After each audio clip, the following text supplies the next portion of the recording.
नमस्ते। इस एक्सप्लेनर में हम राधा और मीरा की अमर कहानियों के जरिए गहरे आध्यात्मिक जुड़ाव के रहस्य समझेंगे। समय और स्थान से परे प्रेम आखिर क्या है? चलिए रोजमर्रा में ईश्वर को महसूस करने की प्रेरणा समझें। राधा हो या सदियों बाद आई मीरा, दोनों की यात्राएं अलग जरूर थीं, लेकिन आध्यात्मिक मंजिल बिल्कुल एक। सबसे पहले बात राधा की। उनका प्रेम सिखाता है कि जीवन के सबसे साधारण पलों में भी दिव्यता कैसे खोजें। ये महज कोई रोमांस नहीं था, बल्कि पूर्ण समर्पण था। रोजमर्रा का ऐसा अभ्यास जो गहरी आत्मिक शांति लाता है। यहाँ आत्मा और परमात्मा का सीधा मिलन है। रोजमर्रा का ध्यान इस अद्भुत जुड़ाव को बेहद मजबूत बनाता है। और हाँ, सच्ची आध्यात्मिकता दुनिया के दिखावे या रीति रिवाजों की मोहताज नहीं होती। ये बस एक पवित्र आंतरिक यात्रा है। वृंदावन में उनका साथ नाचना सिखाता है कि प्रकृति से जुड़ना और खुश रहना भी रोज की सच्ची पूजा है।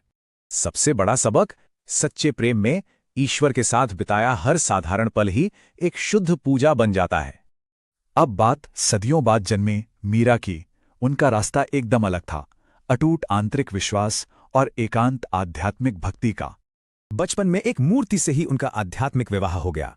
दैनिक ध्यान के लिए ये अद्भुत प्रेरणा है।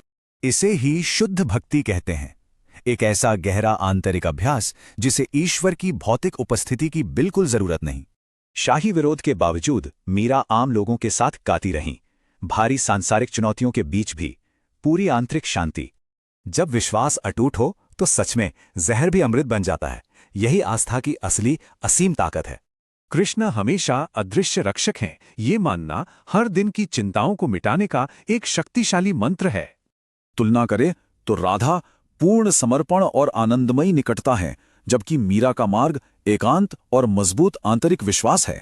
ये साबित करते हैं कि ईश्वर तक पहुंचने के तरीके अलग हों, लेकिन प्रेम की असली मंजिल एक ही है।